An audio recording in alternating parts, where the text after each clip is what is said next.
Okay, we're going live in a few.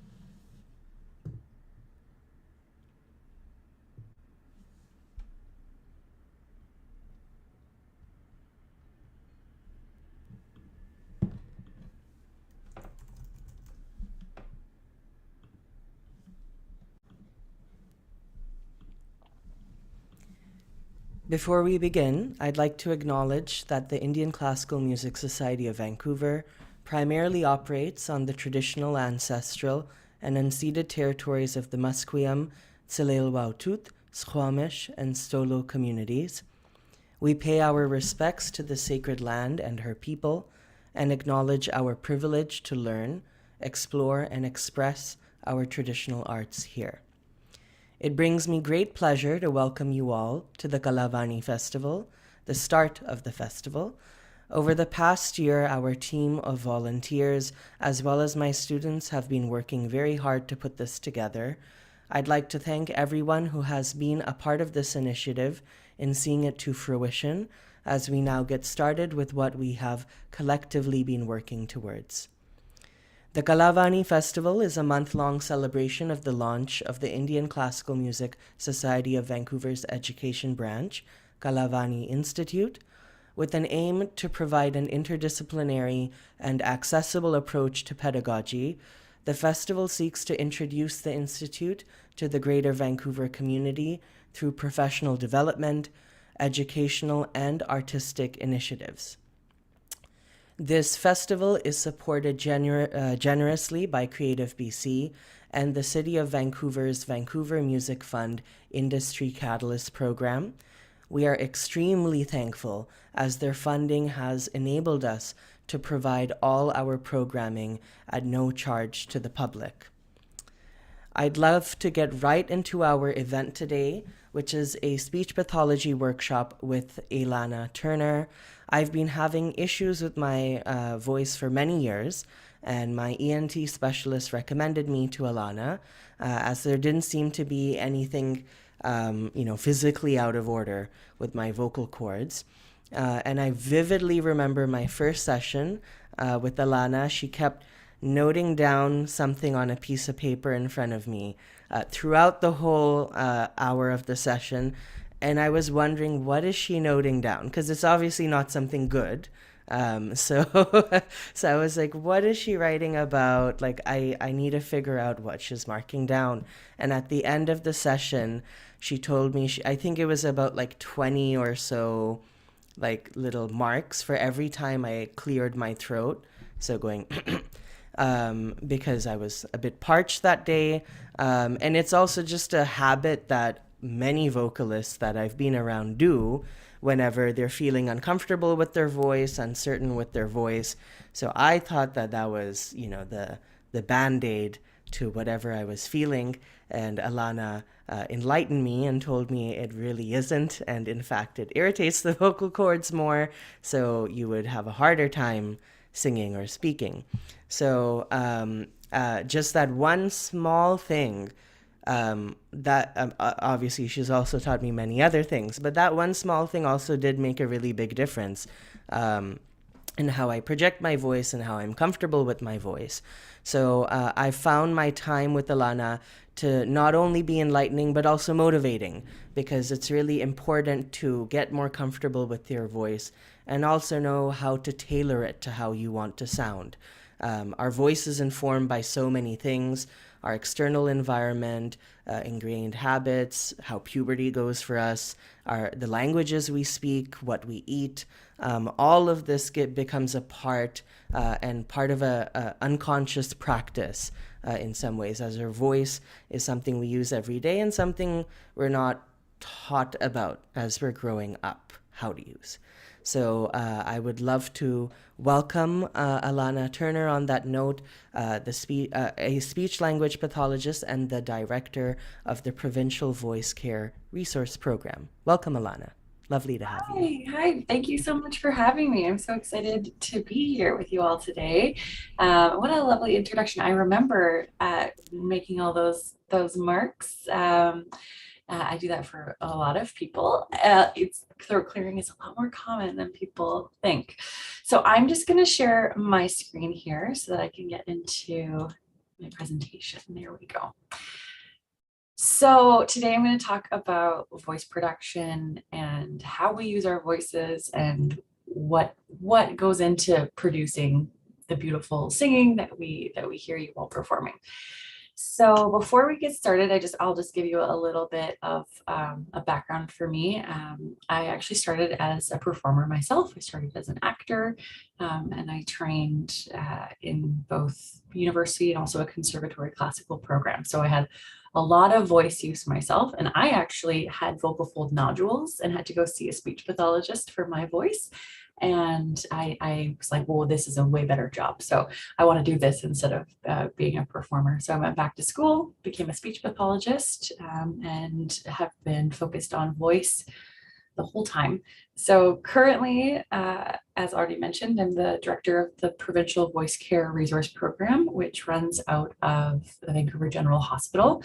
And I exclusively see voice patients there. But I have had previously worked in private practice, which I don't do anymore just because I am very busy with my role in Vancouver Coastal Health.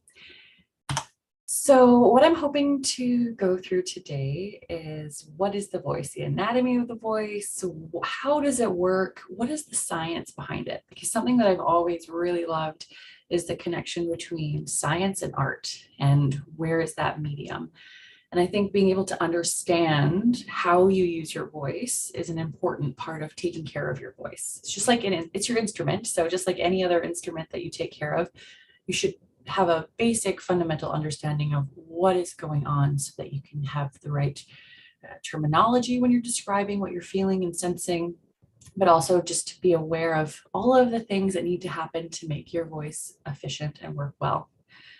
But I'm also going to speak a little bit, not extensively, to the context of the TAAN, because I did some research on it, both in working in private practice with voice patients, but also in preparation for this, I wanted to learn a bit more. And then I want to talk to you about some strategies specific to laryngeal relaxation, which is something that you need to be able to have, a nice relaxed throat in order to sing freely and to be able to use all of the dynamic movements that our larynx or voice box is designed to have. And then hopefully I'll have some time for questions. I tend to talk quite quickly, so I'm going to actively tell myself to not talk too fast. Okay. So first, I want to start with what is voice? What is sound? What is going on here? So all sound is airflow. So all of the sounds that we hear around us all the time, maybe the humming of the computer behind you or an airplane in the background, it is just airflow moving and airwaves coming and hitting your eardrums. That's all sound is. It's just air. So voice is air that's been shaped.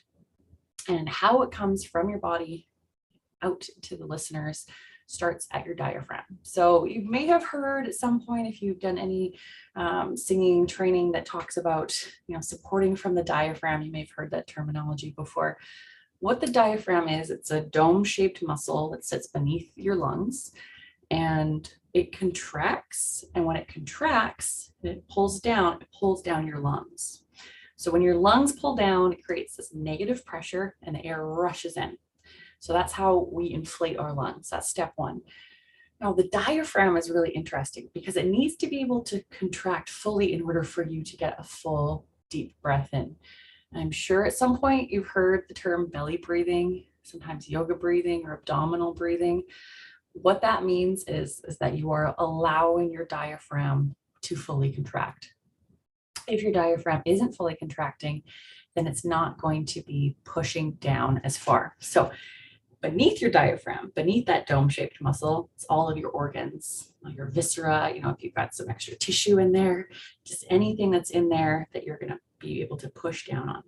So when you push down on that, it has to go somewhere. There has to be a place for it to move. And that's why we use the term belly breathing. So when you're saying, you know, belly breathing, breathing into your belly, hopefully you're all doing it right now with me. As you breathe in, your belly should be expanding. Obviously, we're not breathing into our belly. That's not where the air goes. But what you're feeling is that movement of those organs out of the way so you can fill your lungs. So if you take a big breath in right now and you notice your shoulders coming up, that means that you're probably locked in your core muscles. They're probably quite tight. And in society these days, we tend to tighten up our muscles a lot. But breath and breathing is the foundation for voice, and therefore the foundation for singing. So you need to be able to get your air in to start the whole process properly. So do it with me right now. I just did a bad example of just breathing in with my shoulders. So breathe in and let your belly expand. And it might feel a bit strange, but that's where you always want to start with your warm-up, with your breathing, with checking in with how your body is doing for the whole day of singing. What's your breathing doing? From there, once your body has filled your lungs with air, you've got all that nice gas in the tank for your voice, the air has to come out. This is where sound starts. So what your body does is it starts to contract your abdominal muscles and release your diaphragm, and that makes the air come out. So when you're talking or singing, there's actually a slow contraction of those muscles of your abdominal cavity towards your spine. If you think of an accordion, I'm not sure if you're familiar with accordions. I love watching them because it always reminds me of the breathing system. They fill and then they slowly squeeze to let the air out. So it's kind of what, if you think about what your abdominal cavity is doing to get the air out. So once that pressure starts to come up, then your vocal folds can come into your airway and vibrate. When I say come into your airway, I mean that they're usually sitting open, and that's breathing. When we're just breathing normally, our vocal folds are out of the way. If you're somebody who's ever heard this, when you're breathing, that means that your vocal folds are getting into the airway and vibrating and rustling with the air. So when you're making voice, your vocal folds come into the airway and then vibrate in that airstream. And then once that vibration keeps going and the air keeps traveling through your mouth, you shape the sound. And that's where speech and language occurs, is that shaping of the sound in your mouth. When we're talking and singing, we shape sounds in our mouth. We shape that airflow. I'm saying shape sound, but you're shaping airflow, and then you're letting that air come out into the world, and then it bounces off the eardrum of the listener. So that's voice. That's it in a nutshell. So you can see where breathing comes into play, and at any point in that track of the air stream, if there's tension, you're going to get a blockage of that air. So if you think of a garden hose, if you're gardening, you're watering your garden, and somebody comes by and kinks the hose, the water stops flowing. And then you can't water your garden. So just like with the garden hose, if this track through here gets a tightening or a blockage, then that air stops flowing, and then you stop having efficient sound. You have to work a lot harder to get that air through that tight tube. So let's talk about the top of the airway, the larynx. So the larynx is I know this is a little bit of a blurry picture, but I just liked the colors. The larynx is a really interesting part of anatomy. Every mammal has a larynx, and it is somewhat of a protector. So it is housed in your throat, right here, right? If you have an Adam's apple, or if you can imagine where your Adam's apple is, that is a prominence of cartilage. It's called your laryngeal prominence. If you're looking at my screen here, you can hopefully see my cursor moving. This point that's pointing out here, that is a point of your cartilage right there, your thyroid cartilage. And if you swallow, you should feel it move. And that's because the whole larynx bobs up and down. It's not actually attached to any, fixed point in your body. It is attached and suspended by muscles, attached to a bone that's suspended by muscles. So it's kind of this floating it's anchored, but it's floating piece of anatomy. It's really fascinating. So it's meant to be moved. It's meant to move and protect your airway when you swallow, and vibrate to make voice, and cough to clear out your airway if you have a chest infection, to help bring out whatever's in your lungs, or to clear your throat if you're choking, not if you're just clearing your throat habitually. But so it has a purpose of protecting. So all of the parts in the larynx, like I said, are mobile. They should be able to move. But like I said, they're suspended by muscles. So if those muscles are tight, you're not going to be able to get as much movement. Think of when you're putting on a coat, and maybe it's an old coat from a couple seasons ago. It doesn't quite fit anymore, and then you're trying to move your arms. If it's tight, it's not going to move. So that's why it's really important to talk about relaxation of the muscles, which we are going to do in a little bit. So let's actually look at the vocal folds themselves. So on the right here, you can see actual photos of my larynx. Those are my vocal folds from above. So this is with a camera that went in my mouth and looked down at my vocal folds. This is a procedure called laryngoscopy, which I perform in my clinic daily. And it's always fascinating to take a look at this wonderful piece of anatomy.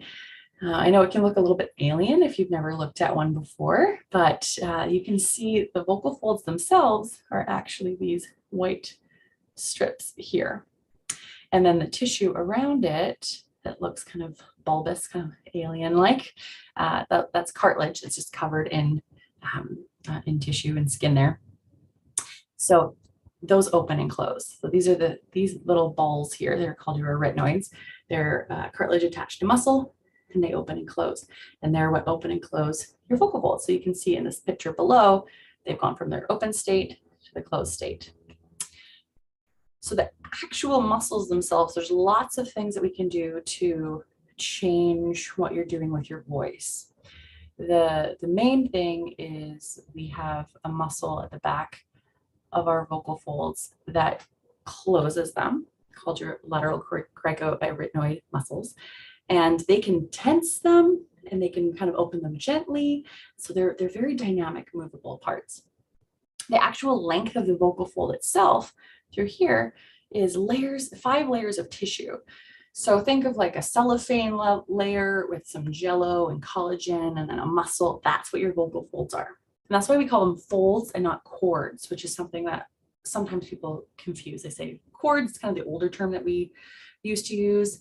We realize folds of tissue makes more sense because there's a lot more in there than just one single thing. It's many things.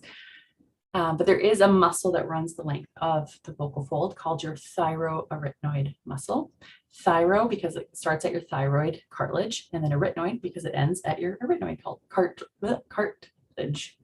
See, that's what happens when I talk fast after having a lot of coffee. So this thyroid muscle is the thing that contracts to modulate your speaking pitch. It kind of holds your vocal folds at a good place of tension so that there can be enough vibration. There's another muscle that is responsible for pitch changes that we see when people go up in pitch, that higher pitch, and that is a muscle at the back that actually tips the whole larynx, and so it pulls your vocal folds longer. And that lengthening of the vocal folds makes them stretch and makes them vibrate more quickly. When things are dense and short and small, they will vibrate quicker. When they're stretched longer, they'll vibrate slower. When you stretch them long, they'll vibrate higher. That's how we get a higher pitch. So when people go up in pitch like this, what's happening is they're stretching their vocal folds really long. So you're putting it all together, the movement of these various muscles. You can see it. There's the arrows of direction here. Might not. I mean, I know it's very. There's a lot of pieces here, and I don't expect any of you to come out of this as a speech scientist. But I do like that we can start to think of, okay, there's all of these different muscles moving through here, and which ones have to move in order to do which thing. I'm actually just going to back up here a little bit. So this muscle along the vocal fold, your thyroarytenoid muscle, or I'll just call it your TA muscle, this is the one that we are going to be talking about in a minute. Okay, so this is the part that I was really fascinated by when I was doing some research. So when I had always looked at pitch changes, I always assumed that the pitch changes occurred with the big long muscle that I told you about that pulls your whole larynx nice and long. But when you're doing these trills that we see in Indian classical music, what's happening is that TA muscle, the actual vocal fold itself, is tightening. And so that's where you get that quick dip. Remember I said when it shortens, it goes down in pitch. So it's a really quick voluntary movement. And the other part that I found really interesting with this particular studies that I was looking at was how you're holding your vocal folds. So we usually see them opening and closing and opening and closing in speech, breathing, closing, breathing, closing.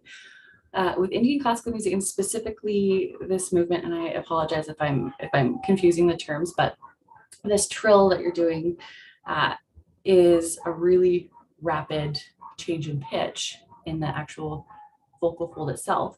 And you have to, sorry, there's a siren going off that's kind of distracting. You actually hold your vocal folds kind of tight together.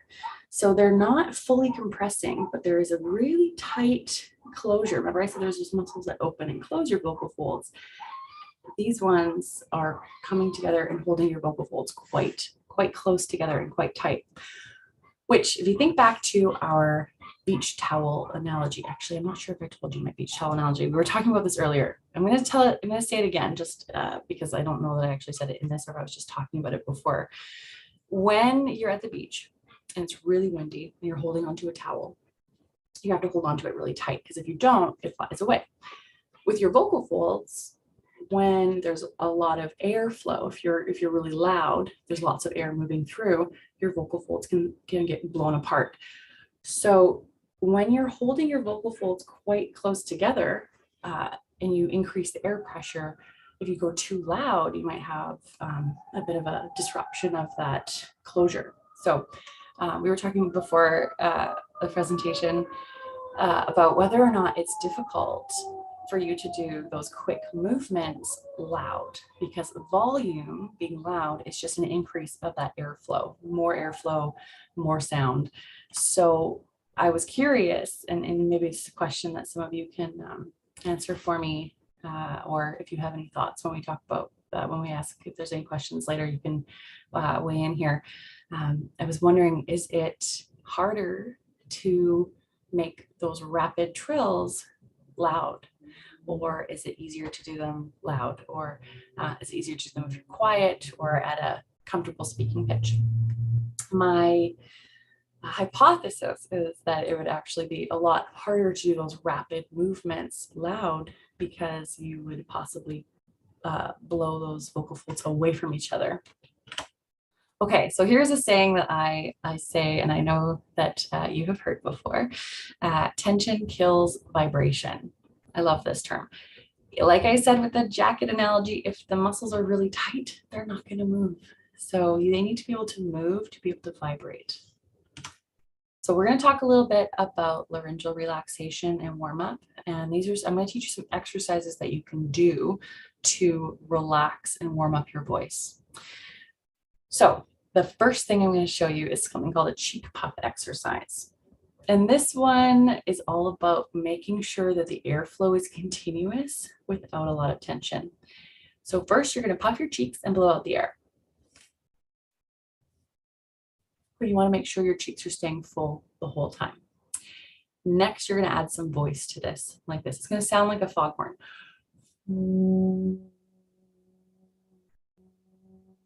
But I'm keeping my cheeks full the whole time. You can also go up and down in pitch with this.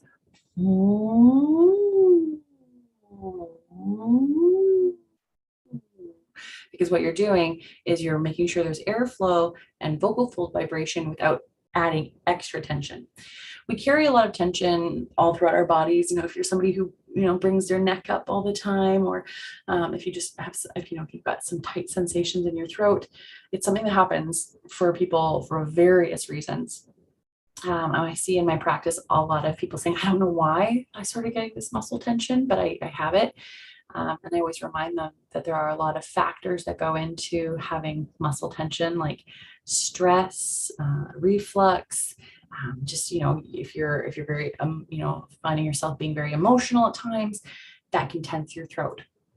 There's a saying, I have a lump in my throat, that we use when we've been upset or crying, and that's because those muscles are actually tightening in response to our emotions. So it's something that we all experience. So this cheek puff exercise can help relax those muscles. So can all these other ones. So I'll start at the bottom here, because lip trill is the next one I need without getting some equipment here. Lip trill or tongue trill. You probably are already doing in your warm-up, but what it does is it makes you have to have enough air, and airflow is the opposite of that compression through here. So all of these exercises require airflow. Okay, so the next one I'm going to teach you is the straw in water. So what I have here is just a drinking straw. I know they're hard to find nowadays, but you can always get them from like a dollar store, just some plastic ones that are reusable or metal. And what you're going to do is you're going to put it into just a little bit of water. So not too much water here. You don't want it to go all the way to the bottom. You want to lift it off the bottom just a little bit. You're going to start with some bubbles. Yes, I know I'm an adult blowing bubbles, and I do this for a living, and it's very fun. So start with some bubbles. Bubbles mean there's airflow. You can see and hear the airflow. Now we're going to add some voice to this. And this voice is going to be on the sound whoo, like the sound an owl makes. Whoo. So you really want to make sure you have a nice rounded lip. I don't know if you saw that. I started with my head down, and I reminded myself to sit up nice and tall, keep that tube open. So why this works is you're going from a big tube to a small tube. When you go from a big tube to a small tube, not all the air can get through. So you have this backup of air pressure, and that back pressure goes back down into your throat and presses down on your vocal folds. So now you've got air coming from the bottom vibrating your vocal folds, and air coming from the top helping to sandwich and just make them vibrate more efficiently. And just like with the cheek puff, you can go up and down in pitch. You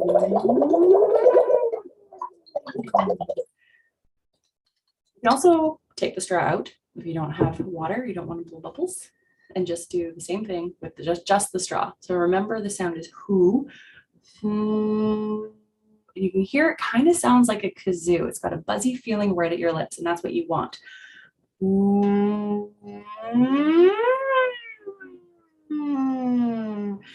So you can try that on your own. If you have any questions, you can always ask me about it while you're trialing it.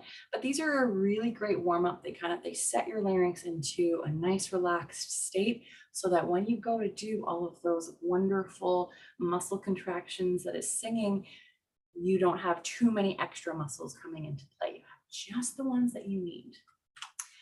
So lastly, I just want to talk about vocal health. And I know I'm going really quickly through a lot of parts here.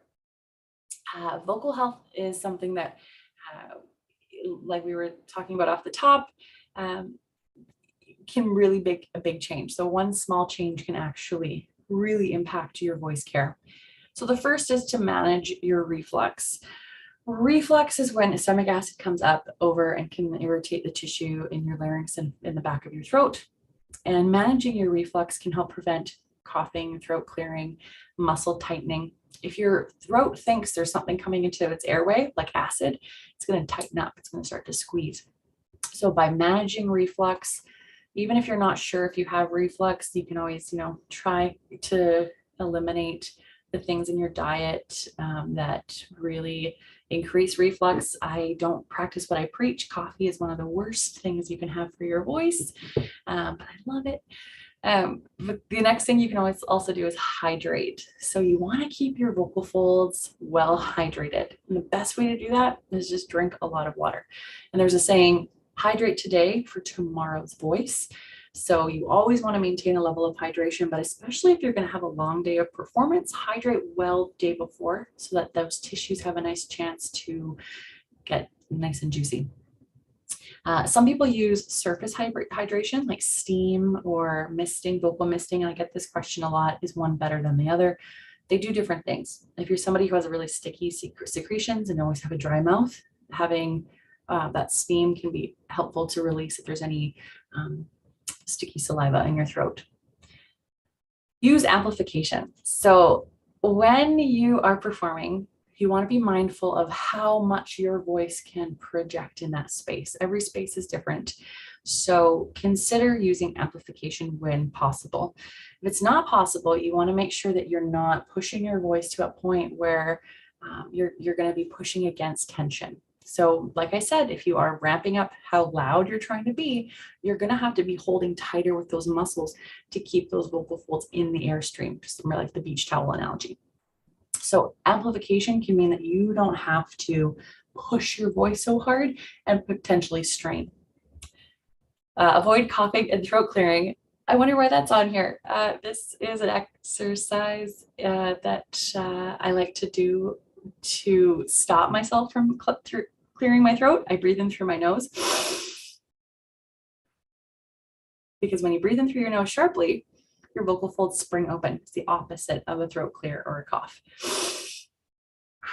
instead of throat clearing. And you can also take a sip of water. That can be a helpful tool if you are feeling like you want to throat clear, because it is like a reset button every time you swallow. So warm up and warm down. When you are going to go into a day of singing, an hour of singing, just practicing, you want to make sure that you're setting yourself up at the beginning and then also cooling down your voice at the end. That warm down is just as important. If you build up tension while you're singing, being able to release it means that when you go to talk after, you're not going to be holding on to that tension and building it and building it and building it. So warm ups and warm downs are important for your voice. Respect your vocal limits. It's wonderful to want to, extend your range and work on it safely and comfortably. It's another thing to push outside of that comfortable range.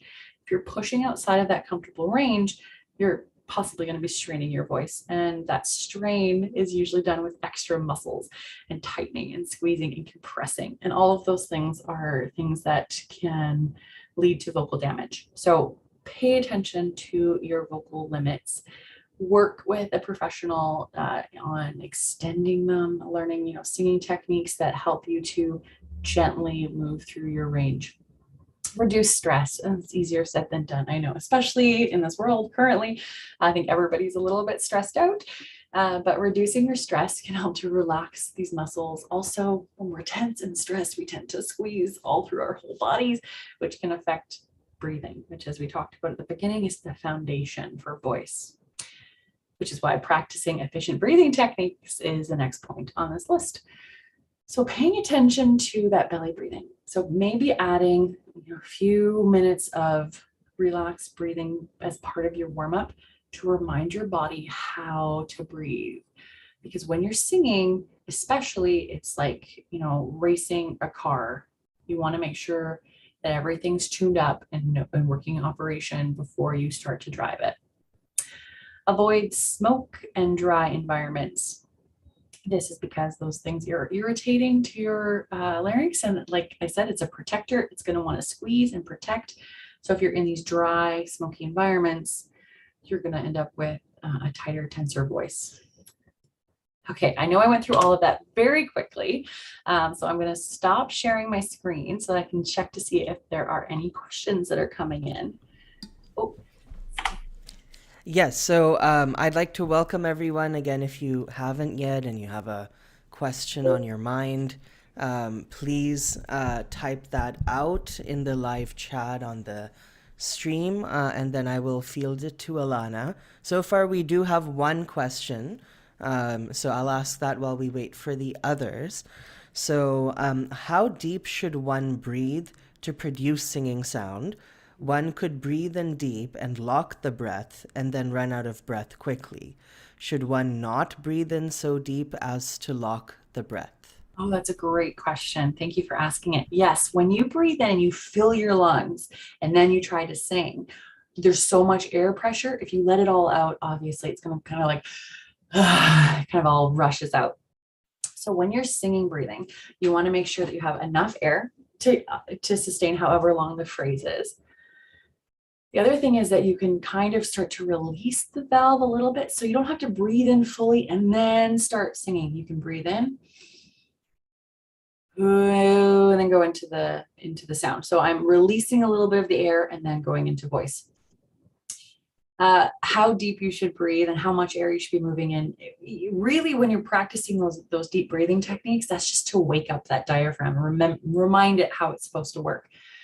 When you're singing, often our breaths are really rapid. So we're not taking a full deep breath between phrases because there's not often that time. Depends on the music and depends on how much time there is in between. So often we're taking a pretty quick breath in. So it's not going to be a full, big, deep breath while we're singing. But there should still be that activation in your core so that you can support it, especially on the way out. Hope that answers that question. Was that all the pieces? Yeah, I think so. A follow-up question on that on my end. So for singing, do you recommend nose breathing or mouth breathing over one or the other, or is it more context dependent, like how quickly you're singing and Yeah, well, it's also how quickly you're singing. It also depends on your physiology. I'm somebody who's got one very stuffed up nostril. So if I breathe in too fast through my nose, I can't do it very well. I won't get as much breath in. So a quick breath in through your mouth can be helpful. If you're somebody who holds a lot of tension, even in your breath, that sharp inhale through your nose, even if it's a rapid one, will spring open your vocal folds. So if you find that when you're taking your breath in, you're hearing, then you might have a little bit of held tension. You might not be fully removing your vocal folds from that airstream. So then if you're hearing that, I would suggest maybe trying the nose, but otherwise either, whatever works for you. yeah. Yeah, no, that's really helpful. I notice in my singing sometimes that I get a bit of sound coming through when I'm breathing in with my mouth.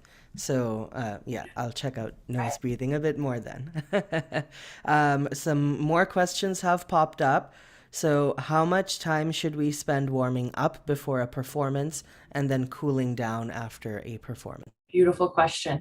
There's a lot of research, and I say research, and I kind of laugh sometimes because it really depends on what works for your voice. But generally, if it's taking longer than 25 minutes, then there's either something more going on with your voice that you need to explore, maybe see an ENT or a speech pathologist, or check in with your vocal coach. If it's more than that, it could mean that there's something going on that's making it hard for you to warm up. Or conversely, it could mean that some of the exercises that you're doing in your warm up aren't quite releasing your tension. So around 20 minutes would be the like, if that gets you there, that's good. If you're somebody who can just do 5 minutes of a relaxation exercise and you're good to go, then that's good. You want to get to a point where it feels easy. That's really the point that you want to get to. So I always recommend starting with breathing and then doing some of those relaxation exercises that I taught you, and then going into some scales and into musicality. So that way you're building. If you're feeling like you're getting to the musical part it's still feeling a bit tight, go back one step. So it's got to be that hierarchy. Get your breathing good, get that relaxation, and then go into whatever else you put into your warm up. And then warm down 5 minutes. Just, do some lip trills. It doesn't have to be long. You just want to get out any tension that may have been building. Also, it's a good time to rehydrate at that point too. We have another one. So, this is interesting. Can you speak to the pelvic floor's role in breath and singing? It's not something I've really explored in my practice. I know there are physiotherapists who do when they're working with people with breathing. I believe, and please somebody correct me if I'm wrong, the pelvic floor is part of the core. So the core muscles that help to support that pressure back up towards, that support your posture, and they keep you aligned, and they keep you upright. I think they can be part of the breathing. If you feel like that's what's engaging when you're exhaling, then that's great. I don't know that you want to be tightening it too much. I read some research on like the hips and the pelvis being connected to the jaw, and how when you are tight in your jaw, you might be tight in your pelvis. So a lot of physiotherapists work with both of those things together. It's very interesting that, I mean, we're one body, I guess we're all connected, but I'm not sure. That's a really good, it's a good question. Maybe I'll have to look into that. I think it comes up because in Indian classical music, we sit down like cross-legged while we sing. So there is a bit of that pressure, I guess, that's coming up onto the pelvic floor while we sit. So in that sense, it's being engaged and it's being used as a support for our body to elongate our spine. I think that So that would be great that it's engaged then, because it's part of the core, and your core will definitely be engaging while you're singing. yeah, yeah. Okay. Oh, lots of them coming in. Wonderful. So are there any special exercises that we should perform when going through adolescence and our voices are changing? When you're going through adolescence and there's that big change, what's happening is the cartilage is growing faster than the muscles. So when that cartilage is growing, and remember the picture I showed you, that's the colorful cartilage, what's happening is it's getting heavier, and those muscles can't quite coordinate fast enough to deal with that new bulk. So one of the things you want to make sure you're doing is really gently going through your pitch glides and trying to practice holding a nice steady stream of contraction. So contracting up and down. So you could do it on who,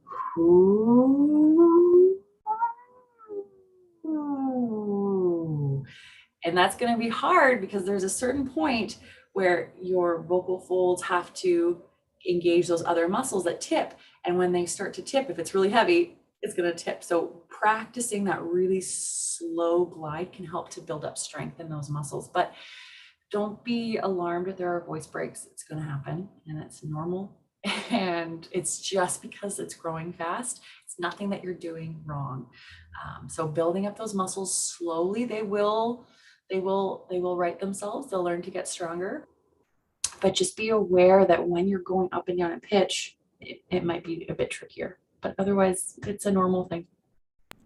I really wish I had a speech pathologist when I was going through it, because it's a really unsettling time, because you don't know where your voice is going to end up, how it's going to sound at the end of it. And you can easily, again, that's a fundamental time where you can learn some really bad habits that get, stuck with you moving forward. So, Yeah, um, good point. And I think it's important to remember too, with at least in what I've studied with Indian classical music, there are such rapid muscle contractions, hmm, voluntary muscle contractions, that learning to control those muscles is one thing. Then trying to learn to coordinate and voluntarily contract those muscles when you've got this big larynx growing is extra challenging. So yeah. having some compassion for when that's tough will be important, and just remembering that those muscles will come back. It's like learning a whole new muscle. Yeah, yeah. Um, do you have any recommendations for artists who are consciously working on expanding their vocal range on both the low and high ends? Be gentle. I would say that stretching, so like the exercises that I showed you, I'm drinking my bubble water here, but practice stretching without tension,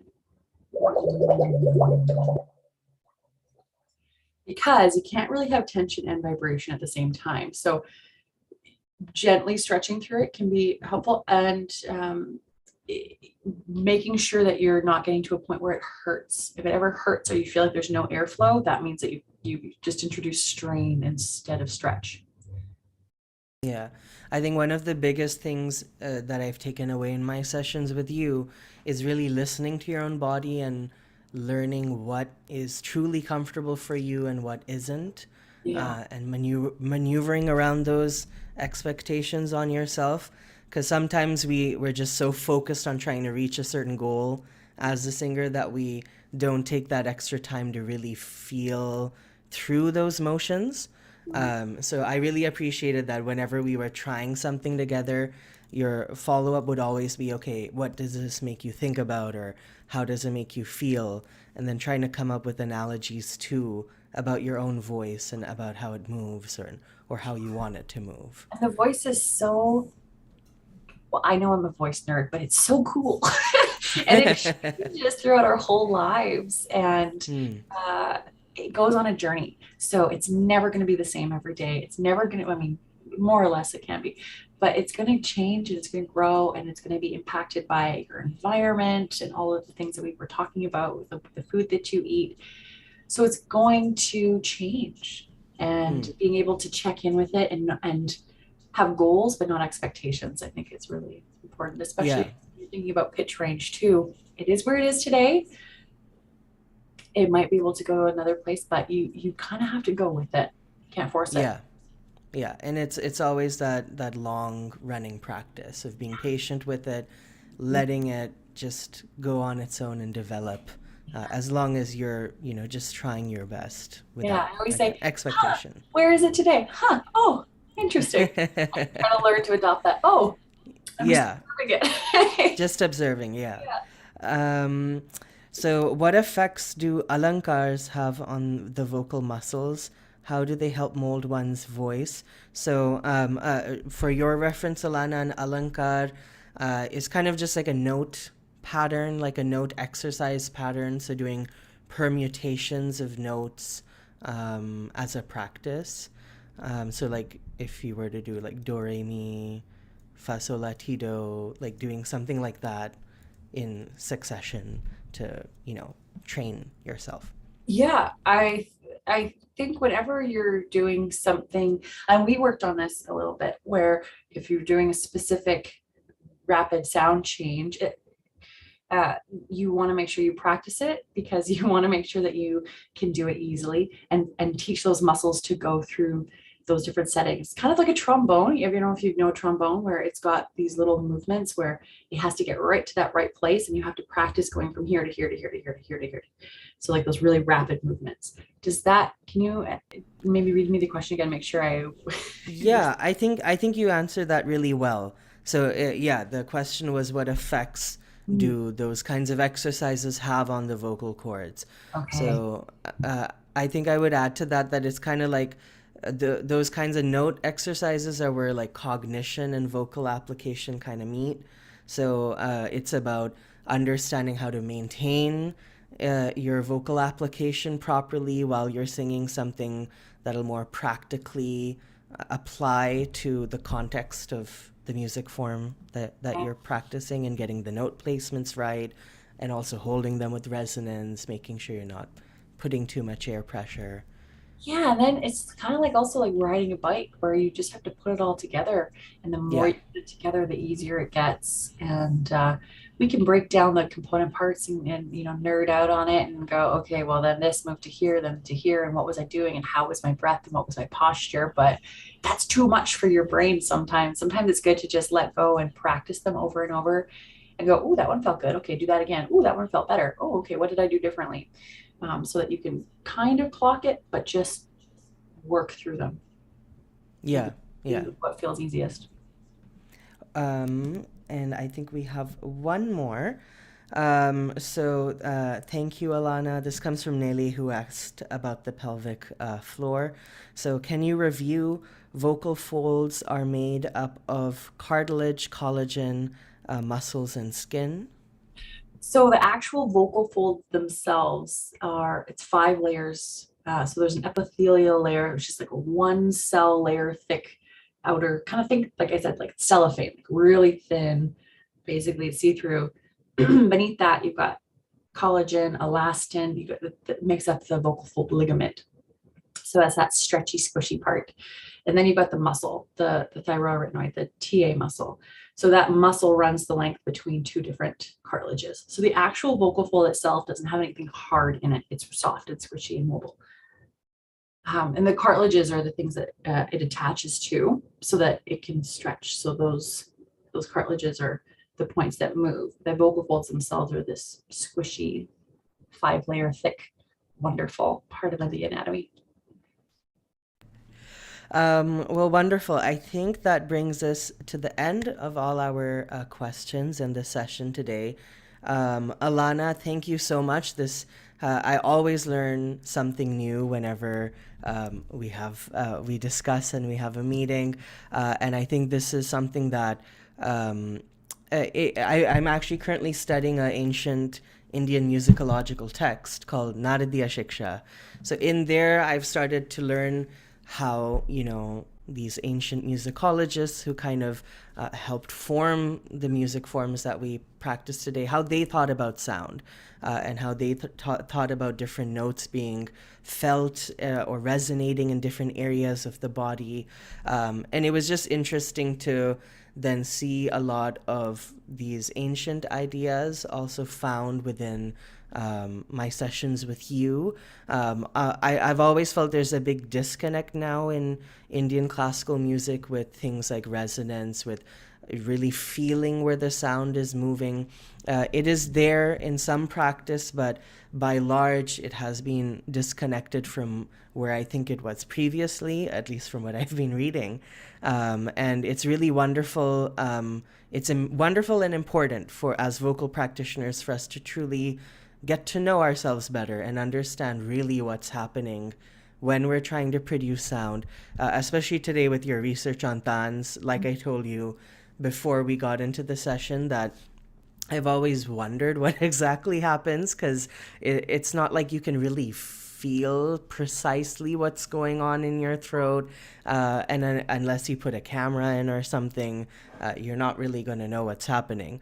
Yeah. So I really appreciate that you also, stepped out and tried to also find something that applies in the context of our music, because that's really enlightening. If you could actually send me that study too, Oh, yeah. I would love to read it. And yeah, I really hope that everyone who has attended this session today has enjoyed it as much as I have and has learned from it. And we hope to engage with you for the next few programs we have coming up as part of the Kalāvāṇī Festival. Our next program is next Saturday, March 12th at 3 p.m. It's a panel on pedagogy in Indian performing art traditions. And we do have I will be moderating the panel, but we also have a Carnatic vocalist on there, so I'm sure we'll echo some of what I've just said as part of my concluding remarks as to, how understanding the usage and application of the voice, what we find traditionally in our pedagogy and what we haven't, been able to find, or maybe what has gotten lost with time. And we also, so we have vocalist Srividya Sairam, we have Bharatanatyam dancer and Guru Jay Govinda, Kathak dancers, as well as vocalist Bhagyashri Vaze, and tabla artist Sunny Mataru. So across different disciplines, we'll all be coming together to discuss a few themes around pedagogy. And we do still have costs that we are looking to cover for this festival. So if you'd like to support us by sending a donation, there is a link in the description of this video. So please do support us. And if you're looking to sponsor as a business owner or a community patron, send us an email over at info.icmsv@gmail.com, and we'll send you our sponsorship package. I'd also like to thank Ali Sundarji, one of our volunteers who has helped with, running the stream today and keeping things clean and professional. So thank you so much for your help, Ali. And thank you once again, Alannah. Thank you so Lovely much for to having me. see you. It was so Yes. And we hope that we can have many more sessions like this, because, like I said, this topic is just an ocean, and there's always so much that goes undiscovered. So having conversations like this, both on an academic level and also from a practical perspective, is really important. So thank you for providing that today. so much. I'd love to work with you on some more research, because there's not a ton of research out there, and I would love to put a camera into Yes. I was gonna follow you up with an email after today. I'm like, I am more than happy to be the subject of an experiment. So yeah, I'm very down because there's so many different movements like dance that we do in our music. One other one that's kind of associated with dance is called a gamak. It's like a very heavy, quick pull that creates this kind of like I don't know how to describe it, like a dropping sound that's very kind of forceful in a sense, but it's not forceful. You don't feel it as a force here, but it sounds forceful. So I've been trying to figure out how that happens. So I'd love to learn more. So I'll get in touch with you about that. So yeah, thank you so much, Thank you. and thank you all for attending. We'll see you next week.